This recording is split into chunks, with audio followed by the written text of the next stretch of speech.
கர்த்தருடைய பரிசுத்த நாமத்திற்கு மகிமை உண்டாவதாக.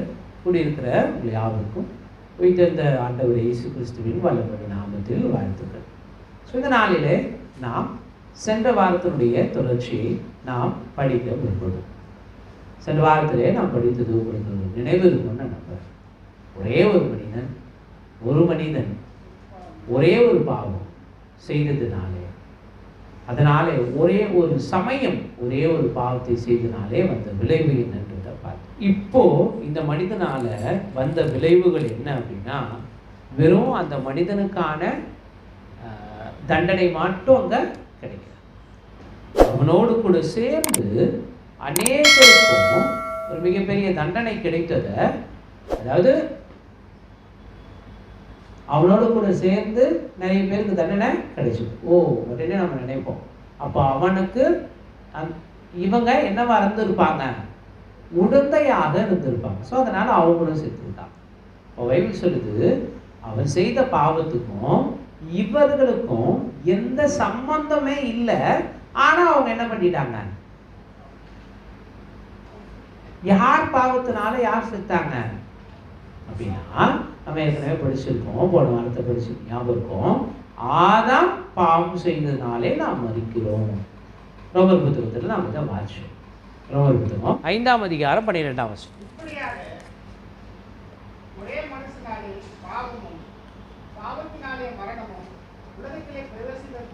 இப்படியாக ஒரே மனுஷனாலே பாவமும் பாவத்தினாலே மரணமும் உலகத்தில் பிரவேசித்தது போலவும். ஒரே மனிதன் ஆதாம், அவர் செய்த பாவத்தினால இன்னைக்கு கோடான மக்கள் இன்னைக்கு மரிக்கிறாங்க. ஸோ அவன் செஞ்ச பாவத்துக்கும் எனக்கும் ஏதாவது சம்பந்தம் இருக்கா, இந்த உலகத்தில் இருக்கிற மக்களுக்கும் ஏதாவது சம்பந்தம் இருக்கான்னா இல்லை. அவன் செஞ்சான், அவன் செய்த பாவத்தினால இன்னைக்கு யார் மரிக்கிறா, நான் மரிக்கிறேன். சரி, இந்த மனிதன் செய்த பாவம் என்ன? இவன் பாவம் செஞ்சதுனால இவனுக்கும் அந்த மக்களுக்கும் சம்பந்தமே இல்லாத இவனுடைய ஜனங்கள் மரிக்கிறத நாம் பார்க்கணும். யோசுவாவின் புத்தகம் 7ஆம் அதிகாரம் 1 வசனத்திலிருந்து 5ஆம் வசனம் வரைக்கும் நாம் வாசிக்க கவனமாக கேட்போம்.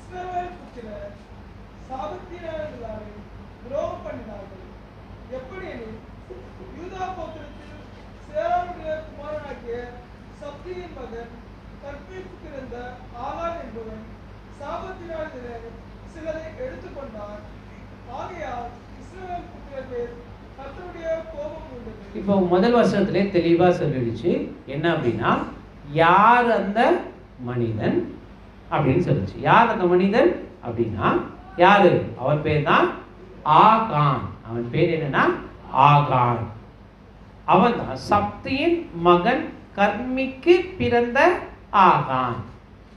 கர்மிக்கு பிறந்த ஆகான்.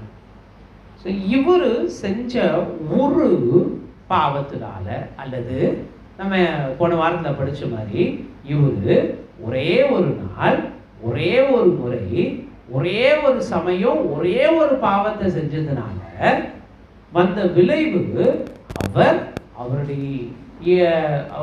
அவருடையவர்கள் எல்லாருமே, அல்லது அவருடையவர்கள் இறந்திருந்தாலும் சரி, ஓகே, அது ஒரு நியாயம். ஆனால் அவருடைய அல்லாதவர்கள், அவர் உடையவர்கள் அல்லாதவர்கள், அவருக்கும், அதாவது அந்த ஆகானுக்கும் மற்ற மக்களுக்கும் சம்பந்தமே இல்லை. ஆகான் பாவம் செஞ்சாரு, பாவமே செய்யாத மற்ற மக்கள் இறந்து போனாங்க.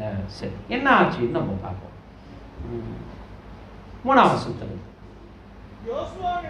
திரும்பி வந்து அவனை நோக்கி, ஜனங்கள் எல்லோரும் போக வேண்டியதில்லை, ஏறக்குறைய 2000-3000 பேர் போய் ஆடியை முறியடிக்கலாம், எல்லா ஜனங்களும் அங்கே போகும்படி வருத்தப்பட வேண்டியதில்லை, அவர்கள் கொஞ்சம் பேர் தானே என்றார்கள்.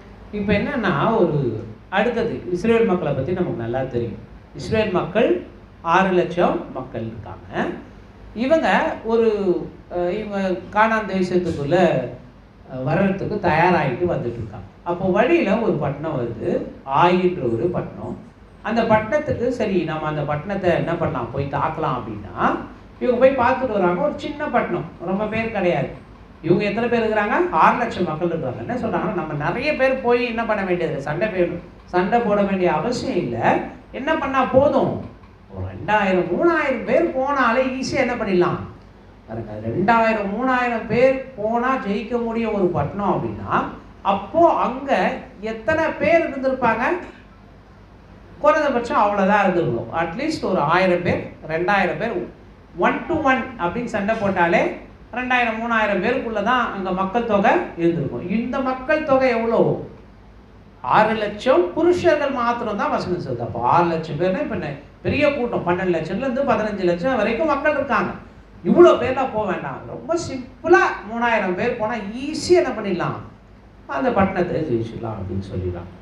4ஆம் வசனத்தை வாசி. யோசுவா புத்தகம் 7ஆம் அதிகாரம் 4ஆம் வசனம். அப்படியே ஜனங்களில் ஏறக்குறைய 3000 பேர் அவ்விடத்திற்கு போனார்கள். ஆனாலும் அவர்கள் ஆயின் மனுஷருக்கு முன்பாக முறியடித்து ஓடினார்கள். ஆயின் மனுஷர் அவர்களை ஏறக்குறைய 30 பேரை வெட்டி போட்டார்கள். பட்டணவாசிலே வெளியே துரத்தி அவர்களை துரத்தி மலை கரையத்திலே அவர்களை வெட்டினார்கள். ஜனங்கள் இருதயம் கரைந்து தண்ணீராய் போயிற்று. இங்கே நம்ம வாசிக்கிறோம், நிறைய பேர் போக வேண்டாம். ஒருவேளை நிறைய பேர் போனால் ஜெயிச்சிருப்பாங்களோ, இவங்க தப்பு கணக்கு போட்டாங்களோ, தப்பாக நினச்சிட்டாங்க போல் இருக்கு. என்னன்னு, கொஞ்சம் பேர் போனால் ஜெயிச்சிடலான்னு நினச்சிட்டு இருக்காங்க. கொஞ்சம் பேர் போனால் என்ன பண்ணியிருக்கலாம், வின் பண்ணலான்னு நினச்சிருக்காங்க. அப்படின்னு தப்பாக நினச்சிட்டாங்களோ? இல்லை, அவங்க நினச்ச மாதிரி அது சின்ன பட்டணம் தான், கொஞ்சம் மக்கள் தான் அதில் இருக்கிறாங்க. ஆனால் ஏற்கனவே நம்ம முதல் வருஷத்தை படித்த மாதிரி, யாரு அவர் பேர்னா, சப்தியின் மகன் கர்மிக்கு பிறந்த ஆகான். இப்போ யாரோ ஒருத்தரை நம்ம பேர் சொல்கிறாங்கன்னு வச்சுக்கோங்க, குறைந்தபட்சம் யாரை சொல்லுவாங்க? இப்போ என் பேரை யாரோ சொல்கிறாங்கன்னு வச்சு, என் பேரை பிரதாபதத்தன் அப்படின்னு சொல்கிறாங்கன்னா என்ன சேர்த்து சொல்லுவாங்க அப்படின்னா, ஒரு தலைமுறை இல்லது எங்கள் அப்பா பேர் சொல்லி தேவதத்தனுடைய மகன் பிரதாபதத்தன். இங்கே பைபிள் நமக்கு என்ன சொல்லுது பாருங்களேன், யூத கோத்திரத்தின் சேராகனுடைய குமாரனாகிய சப்தியின் மகன் கர்மிக்கு பிறந்த ஆகான் என்பவன். டீடைலா சொல்லி இவன் தான் அப்படின்ற ஒரு விஷயத்தை தெளிவா சொல்றான். ஸோ இந்த ஒரு மனிதன், இந்த ஆகானை பத்தி பைபிள்ல வேற எங்க போட்டிருக்கு? இந்த ஆகான் எத்தனை விதமான பாவங்களை செஞ்சிருக்காரு, இது வரைக்கும் அவர் என்னெல்லாம் பாவம் செஞ்சாருன்னு பைபிள்ல போட்டிருக்கு? அப்பெல்லாம் எங்கேயுமே கிடையாது. ஒரே ஒரு இடம் தான், அதுவும் இந்த ஒரு இடம் மட்டும்தான். இப்போ தாவீதை பற்றி நம்ம நிறைய இடங்களை படிக்கிறோம், யாக்கோபை பற்றி நம்ம நிறைய இடங்களை படிக்கிறோம், ஆபிரகாமை பற்றி நிறைய இடங்களை படிக்கிறோம். ஆனால் இந்த ஆகானை பற்றி ஒரே ஒரு இடத்துல தான் சொல்லுது. ஒரே ஒரு இடத்துல ஒரே ஒரு முறை ஒரே ஒரு பாவத்தை செஞ்சுதான ஆகான் என்பவரால் 36 பேர் கொல்லப்பட்டாங்க. இப்போ இந்த ஆகானுக்கும் இந்த 36 பேருக்கும் என்ன சம்பந்தம்?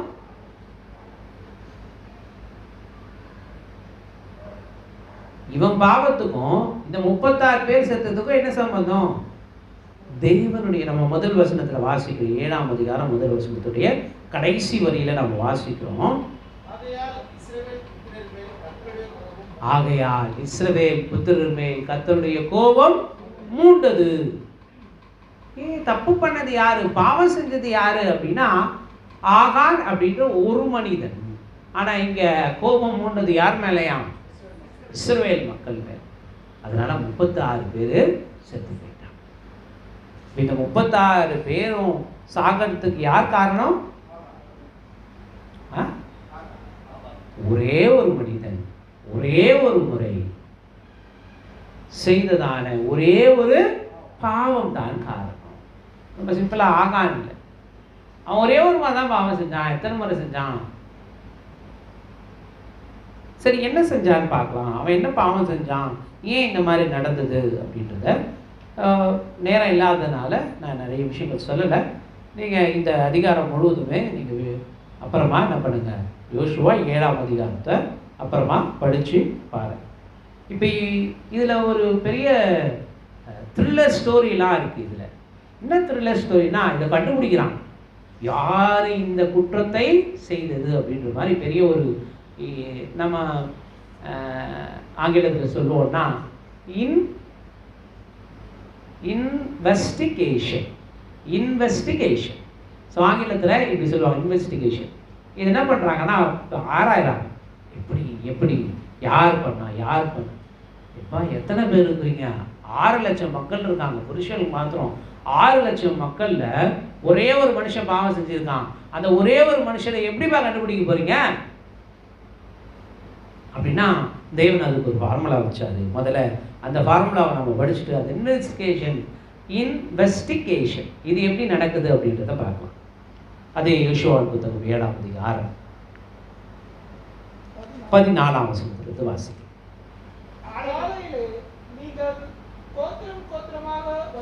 என்ன சொல்லிட்டாருன்னா, நீங்கள் இதை எப்படி கண்டுபிடிக்கிறாங்க ஃபர்ஸ்ட் அப்படின்னா, முதல்ல என்ன பண்ணுங்க, லைன்ல வாங்க. முதல்ல கோத்திரமா வாங்க. எத்தனை கோத்திரம்? 12 கோத்திரம். அப்போ 12 கோத்திரமா மக்கள்லாம் லைனா வாங்க.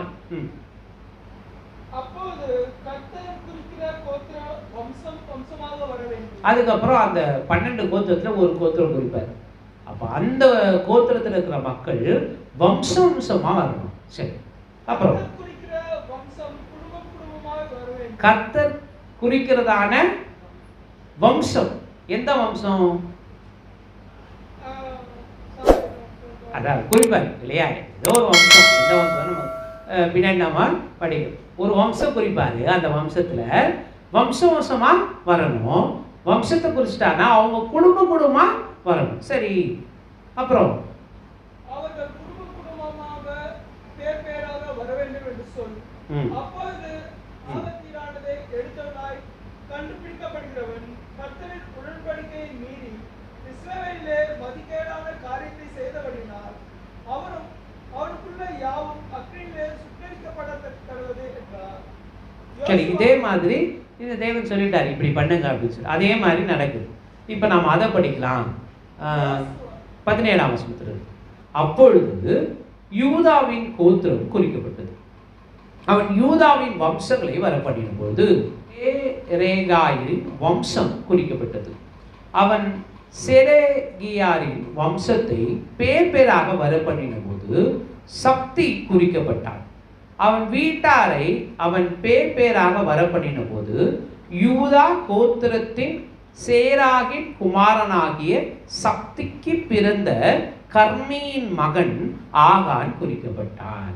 ஒரு பெரிய என்ன இருக்கு, இன்வெஸ்டிகேஷன் நடந்தது. இது எப்படி, யார் செஞ்சா, இது யாருது, இவங்க யாரு, இவங்களுக்கு என்ன தொடர்பு, அவங்க என்ன சொன்னாங்க, இவங்க என்ன சொன்னாங்கன்னு சொல்லி ஒரு பெரிய இன்வெஸ்டிகேஷன் பண்ணி கோத்திரத்திலிருந்து வம்சம், வம்சத்திலிருந்து குடும்பம், குடும்பத்திலிருந்து இந்த குடும்பம் தான்ப்பா, இந்த குடும்பத்தில் யாரு ஆகான் அப்படின்னு வந்து நிற்கிறார். இப்போ கடைசியா என்ன வந்தாச்சு, யாருன்னு கண்டு பிடிச்சிட்டாங்க. யார் பாவம் செஞ்சாலும் கண்டுபிடிச்சிட்டான். அப்புறம் அவனை கூப்பிட்டு, தம்பி வா அப்படின்னு கூப்பிட்டு பேசுறாரு. இப்போ 20ஆம் வருஷம். அப்பொழுது ஆகார் யோசுவாவுக்கு பிரதித்திரமாக, மெய்யாகவே நான் இஸ்ரவேலின் தேவனாகிய கர்த்தருக்கு விரோதமாக பாவம் செய்தேன், என்னென்ன பிரகாரமாக செய்தேன். அதை வேற எக்ஸ்பிளைன் பண்றாரு. நான் தேவனுக்கு விரோதமா என்ன பண்ணியிருக்கேன், பாவம் செஞ்சிருக்கேன், அதை எப்படி செஞ்சிருக்கேன்னு தெரியுமா அப்படின்னு எக்ஸ்பிளைன் பண்றாரு. வாசிக்கிற கவனிங்க.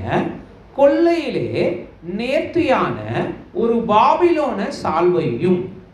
கொள்ளையிலே அப்படின்னா இப்போ ஏற்கனவே கொள்ளடிச்சிருக்காங்களா அப்படின்னா ஆமா.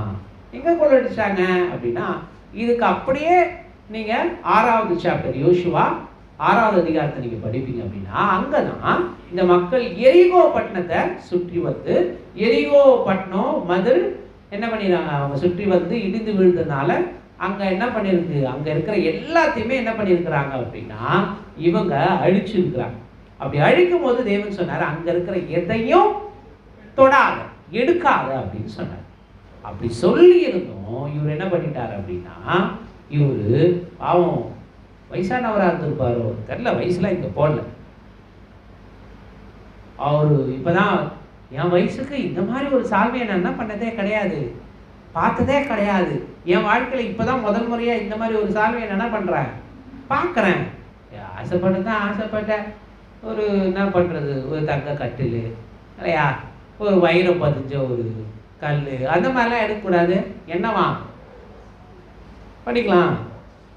கொள்ளையிலே நேர்த்தியான ஒரு பாபிலோனிய சால்வையும். சால்வைக்கு ஆசைப்பட்டேன், ஒரு சால்வைக்கு ஆசைப்பட்டு உயிரை விட்டுறாப்பா. அவன் உயிரை விட்டா பரவாயில்ல, அந்த சால்வைக்கு 36 பேரை வச்சு என்ன பண்ணியிருக்கான், சாகடிச்சிருக்கான். கொள்ளையிலே நேர்த்தியான ஒரு பாபிலோனிய சால்வையும் 200 வெள்ளி சேக்கலையும் 50 சேக்கல் நிறைவான ஒரு பொன் பாலத்தையும் நான் கண்டு, இதோ அவைகள் என் கூடாரத்தின் மத்தியில் பூமிக்கு புதைந்திருக்கிறது, வெள்ளி அதன் அடியில் இருக்கிறது என்றான். அப்போ ஆகான் ஒரே ஒரு, இவங்க ஏற்கனவே இந்த மாதிரி கொள்ளையடிச்சிருப்பாங்களான்னா கொள்ளையடிச்சிருக்காங்க. ஏற்கனவே நிறைய இந்த மாதிரி கடந்து வந்திருப்பாங்கன்னா எத்தனையோ விதமான விஷயங்களை கடந்து வந்திருப்பாங்க. எல்லாமே பண்ண இந்த மக்கள், இவர் என்ன பண்றாருன்னா ஒரே ஒரு விஷயம்தான், அவருடைய வாழ்நாளில் பார்த்துருக்காரு, ரொம்ப நல்லா இருக்கு, கொஞ்சம் எடுத்துப்போமே, கொஞ்சம் என்ன பண்ணியிருக்காரு இவர் இந்த ஆகான் ஒரே ஒரு நாள், ஒரே ஒரு முறை செய்த பாவத்தினால அவருக்கு வருகிற தண்டனையை நாம இப்ப படிக்கலாம். ஏற்கனவே நம்ம படிச்சோம். அவர் செஞ்ச பாவத்தினால, அதாவது ஆகான் ஒரே ஒரு நாள், ஒரே ஒரு முறை, ஒரே ஒரு பாவத்தை செய்ததுனால அவனுக்கு கிடைத்த, அவனால 36 பேர் மாண்டு இருக்கிறாங்க. பிரியமானவர்களே, இதை நான் சொல்லும் போது நீங்க இதை குறித்து நாம யோசிச்சு பார்க்கணும். நான் பாவம் செய்யறேன், நான் மரிப்பேன், அவ்வளவுதான். பாவம் செய்கிற ஆத்மாவே சாகும் பைபிள் சொல்லுது. அப்போ யார் பாவம் செஞ்சா யார் சாவா? நான் பாவம் செய்தா நான் சாவேன். என்னால யாருன்னா பாதிக்கப்படுவாங்களா பாவம் செஞ்சா? நான் பாவம் செஞ்சா மற்றவர்கள் என்னாலே பாதிக்கப்படுவார்களா? பாதிக்கப்படுறாங்களே. பாவம் 36 பேர் என்ன பண்ணாங்க? பாவம் எத்தனை பேருக்கு குடும்பம் இருந்தது தெரியல, எத்தனை பேர் கணவனை எழுந்தாங்களோ, எத்தனை பேர் பிள்ளைகளை எழுந்தாங்களோ தெரியல. அவங்களுக்கு பாதிப்பு இருந்திருக்குமா? இருக்கு. அவனுடைய பாவத்தினால இவர்களுக்கு மிகப்பெரிய ஒரு பாதிப்பு ஏற்படும். சரி, இவனுக்கு என்ன நடக்குதுன்றதை நம்ம படித்து சில காரியங்களை சொல்லி நான் நிறைவு செய்ய விரும்புகிறேன். இப்போ யோசுவா கூப்பிட்டு நீ எங்களை கலங்க பண்ணினது என்ன? நீ ஒரு ஆள் செஞ்ச பாவத்தினால, நீ ஒரு ஆள் ஒரே ஒரு முறை, ஒரே ஒரு நாள், நீ ஒரே ஒரு பாவத்தை செஞ்சதுனால எங்க மொத்த பேரை என்ன பண்ண வச்சுட்ட? கலங்க வச்சு. சின்ன பட்டணத்துக்கிட்ட தோத்து போனோம். 36 பேரை வேற என்ன பண்ணிட்டானுங்க? வெட்டி போட்டுட்டானுங்க, அடிச்சுட்டானுங்க, சாகடிச்சுட்டானுங்க. ஒரு சின்ன பட்டணத்துல நாங்க தோக்கடிச்சு. இத்தனை பேருக்கு நீ இந்த மாதிரி பண்ணியிருக்கேன்னு சொல்லி கர்த்தர் உன்னை கலங்க பண்ணுவார் என்றான். அப்பொழுது இஸ்ரவேல் எல்லாரும் அவன் மேல் கல்லெறிந்து அவைகளை அக்கினியில் சுட்டெரித்து கற்களினால் மூடி அவன் மேல் இந்நாள் வரைக்கும் இருக்கிற பெரிய கற்குவியல் குவித்தார்கள். ஸோ இந்நாள் வரைக்கும் இருக்குதுன்னா அந்த பைபிள் இந்த வேத வசனத்தை எழுதப்படும் காலம் வருகிற பொழுது இதை என்ன பண்ணாங்க சொல்லியிருக்கிறாங்க. சரி, இப்படியே கர்த்தர் தமது கோபத்தின் உக்கிரத்தை விட்டு மாறினார். இப்பதான் தேவனுடைய கோபம் மாறிச்சு. பிரிவர்களே, இந்த மாலையில உங்களுடைய மனங்களில் நான் பதிய வைக்க விரும்புகிற விஷயம் ஒன்று தான். இந்த மாதிரி 2-3 உதாரணங்கள் இருக்கு. ஆனால் இன்னைக்கு நாம் இதை பார்த்து வரைக்கும் போதும்னு நினைக்கிறேன். ஒரே ஒரு நாள், ஒரே ஒரு மனிதன் ஒரே ஒரு பாவத்தை செய்ததுனால, ஒரே ஒரு பாவத்தை ஒரே ஒரு சமயம் செய்ததுனால அவன் என்ன பண்ணான்? கல்லெறியப்பட்டான். அவனை சுட்டெரித்தார்கள். அவன் மாண்டு போனான். அவனுக்கு மட்டும் ஒரே ஒரு முறை. நம்ம நிறைய சமயங்கள்ல காம்ப்ரமைஸ் பண்ணிக்கிறோம். நிறைய சந்தர்ப்பங்களை இந்த ஒரு தப்பு தானே, இந்த தப்புனால என்ன ஆகிட போகுது, இன்னைக்கு நான் சபைக்கு வரலன்னா என்ன ஆயிடுது, இந்த வாரம் இல்லைன்னா என்ன, அடுத்த வாரம் நான் போயிடுவேன், இந்த மாதம் ப்ரேயர் வைக்கலான்னா அடுத்த மாதம் ப்ரேயர் வச்சுக்கலாம், இன்னைக்கு நைட் நான் தூங்கும் போது ஜோம் பண்ணலான்னா நாளைக்கு, இன்னைக்கு டயர்டாக இருக்கு நான் தூங்கிறேன், நாளைக்கு கண்டிப்பாக ஜோம் பண்ணுறேன். ஒரே ஒரு நாள், ஒரே ஒரு முறை, ஒரே ஒரு சமயம் செய்த பாவத்தினால அவனுடையவர்கள், அவனுக்கு சம்பந்தமே இல்லாத மக்கள் மறிக்கிறத நம்ம பார்க்கணும். ஸோ நம்முடைய பாவத்தினால நம்ம ஒரே ஒரு முறை தவறுறதுனால, நம்ம ஒரே ஒரு முறை கர்த்தருடைய மத்தியை தவற விடுறதுனால, ஒரே ஒரு முறை பாட்டு பாடாமல் இருக்கிறதுனால, ஒரே ஒரு முறை கர்த்தருடைய வசனத்தை கேட்காம இருக்கிறதுனால, ஒரே ஒரு முறை நாம் ஜெபிக்காம போகிறதுனால, ஒரே ஒரு முறை நாம் தேவனுடைய சமூகத்தில் இந்த பாவத்தை நம்ம துணிகரமாக செய்யறதுனால நம்முடையவர்களும் என்ன பண்ணுவாங்க? கண்டிப்பாக இதனால், அல்லது நமக்கு சம்பந்தமே அல்லாத மக்கள் என்ன பண்ணுவாங்க? பாதிக்கப்படுவாங்க. நம்முடைய பாவம் நம்மை மாத்திரமே என்ன பண்றது இல்லை, அது பாதிப்பது கிடையாது, மற்றவர்களையும் இந்த பாவம் என்ன பண்ணும்? பாதிக்குது. நீங்க பாத்தீங்களா, 36 பேர் ஏன் செத்தாங்க? 36 பேர் ஏன் செத்தாங்க? 36 பேர் ஏன் செத்தாங்க? ஒரே ஒரு மனிதன், ஒரே ஒரு நாள், ஒரே ஒரு முறை, ஒரே ஒரு பாவத்தை செய்ததுனால செத்தாங்க. இந்த காரியங்களை மனதில் கொள்ளுங்க. கேட்டவங்களோ ஒருவரையும் தேவன் தாமே ஆசீர்வதிப்பார். மிகவும் ஜாக்கிரதையா இருங்க. ஒரே ஒரு நாள், ஒரே ஒரு முறை நான் இந்த தவறை செய்துக்கிறேன்றதெல்லாம் தேவனுடைய சமூகத்துல தேவன் அதை அங்கீகரித்துக் கொள்ள ஆகவே இதை ஞாபகம் வைத்துக் கொண்டு எப்பொழுதும் விழிப்புள்ளவர்களாய் இருந்து கர்த்தருடைய வசனங்களுக்கு கீழ்ப்படிந்து வாழ்வோம். சொல்லி இந்த செய்தி நான் இங்க நிறைவு செய்கிறேன். கேட்டவங்களோ தேவன் தாமே ஆசீர்வதிப்பார். பேட்டர்ன் டு த பிலீவர்ஸ் என்ற இந்த யூடியூப் சேனலை சப்ஸ்கிரைப் செய்யுங்கள், மற்றோடு பகிர்ந்து கொள்ளுங்கள். தேவன் உங்கள் ஒவ்வொருவரையும் ஆசீர்வதிப்பார். May God bless you.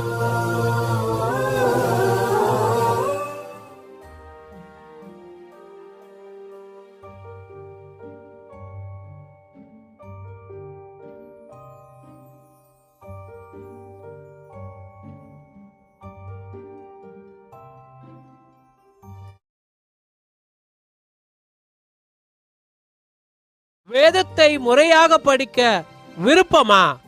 வேத பாடங்கள் உங்கள் வாட்ஸ்அப்பில் பெற்றுக்கொள்ள பைபிள் ஸ்டடி என டைப் செய்து 9962154036 என்ற எண்ணிற்கு அனுப்புங்கள்.